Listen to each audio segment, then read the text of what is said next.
నా పేరు స్వాతి, డిజి న్యూస్కి స్వాగతం.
పెద్దపల్లి జిల్లా ధర్మారం మండలం లంబడతండ గ్రామ పంచాయతీ సీఎం రేవంత్ రెడ్డి గారు చెప్పినట్టు యువత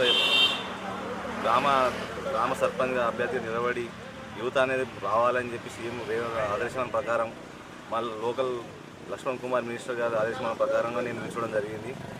లంబడతండ గ్రామ పంచాయతీని ఏకగ్రీవంగా ఎన్నుకుంటే గవర్నమెంట్ నుంచి వచ్చేది కాకుండా మళ్ళీ మా ఊళ్ళో మిగిలిపోయిన పనులు ఏదైనా ఉంటే గుడి కావచ్చు, రోడ్లు కావచ్చు, డ్రైనేజ్ వ్యవస్థ కావచ్చు, సైడ్ డ్రైన్స్ కావచ్చు, ఏదైనా సరే ప్రతి ఒక్క విషయంలో ఈ ఊళ్ళో లోకల్లో ఉంటున్న ప్రతి ఒక్క విషయం మీద నాకు అవగాహన ఉంది. నాకు మా కులదేవం ఆరాధ్యమైన శివలాల్ మహారాజ్ గుడిని నిర్మిస్తాను. మళ్ళీ మిగతా రోడ్లు ఉన్న వర్క్లు చిన్న ఉన్న ఏది ఉన్నా అన్ని సమస్యలు పరిష్కరిస్తానని చెప్పి ఏకగ్రీవంగా ఎన్నుకుంటే అన్ని పనులు చేస్తానని చెప్పి అనుకుంటున్నాను. అదేవిధంగా మా గ్రామ ప్రజలు కూడా ఈరోజు అనుకుంటున్నారు, అందరూ కలిసి ఇద్దరం నామినేషన్ వేసినాము, ఇద్దరిని రాపేసి నన్ను ఒక్కరిని ఎనానమస్గా నిలుచుకోవాలని చెప్పి అనుకుంటున్నారు. అదేవిధంగా జరిగితే ఏ విధమైన సరే గవర్నమెంట్ నుంచి వచ్చే మా లోకల్ గవర్నమెంట్ ఉంది కాబట్టి కాంగ్రెస్ గవర్నమెంట్ నుంచి లక్ష్మణ్ కుమార్ ఆదేశం ప్రకారంగా ఏ పనులైనా సరే ఏ పనులైనా అన్నగారు ఆదేశం తీసుకొని గుడి, డ్రైనేజు వ్యవస్థ, రోడ్లు అన్నీ నిర్మిస్తారని హామీ ఇస్తున్నాను. ఇందిరమ్మ ఇల్లు మా ఇంకో విషయం చెప్పాల్సిన, ఇప్పుడు జరిగిన మా గ్రామాన్ని బంజర్పల్లి గ్రామాన్ని ప్రైవేట్గా ప్రకటించిన లక్ష్మణ్ కుమార్ అన్న, దాని ప్రకారంగా మా తండా నుంచి లంబడతండ బిని బంజర్పల్లి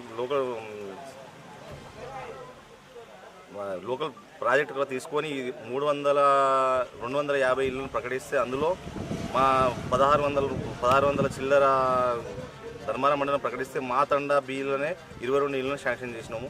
ఇంకా జరిగే సెకండ్ లిస్ట్లో కూడా తీసుకొని వస్తే ఇందిరమ్మ ఇళ్ళు కానీ గవర్నమెంట్ నుంచి వచ్చే ప్రతి ఒక్కటి రేషన్ కార్డుల గురించి, రేషన్ కార్డులు ఏది ఉన్నా, ఏ సమస్యలు ఉన్నా, ఆ పింఛన్ విషయం ఏ ఉన్నా కూడా సమస్యలు పరిష్కరిస్తాను అనుకుంటున్నాను.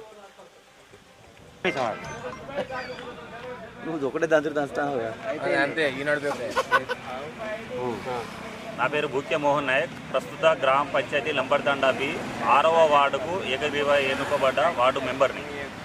గడిచిన గత కొన్ని సంవత్సరాలుగా మా బంజేరుపల్లి లంబడతండా ఉన్నటువంటి మా బంజారా ఆరాధ్య దైవమైనటువంటి శ్రీ సేవాలాల్ జగదంబ ఆలయం అసంపూర్తి నిర్మాణంలో ఉన్నందున ఆ గుడికి గాను ఇప్పుడు ప్రస్తుతం సర్పంచ్ ఎవరైతే సహకరించి ఆ గుడి అభివృద్ధికి ఎవరైతే మాకు మద్దతు తెలుపుతారో వారికి మా లంబడతండా బి గ్రామ ప్రజల పూర్తి విశ్వాసంతో వారికి ఎన్నుకోవడం జరుగుతుంది.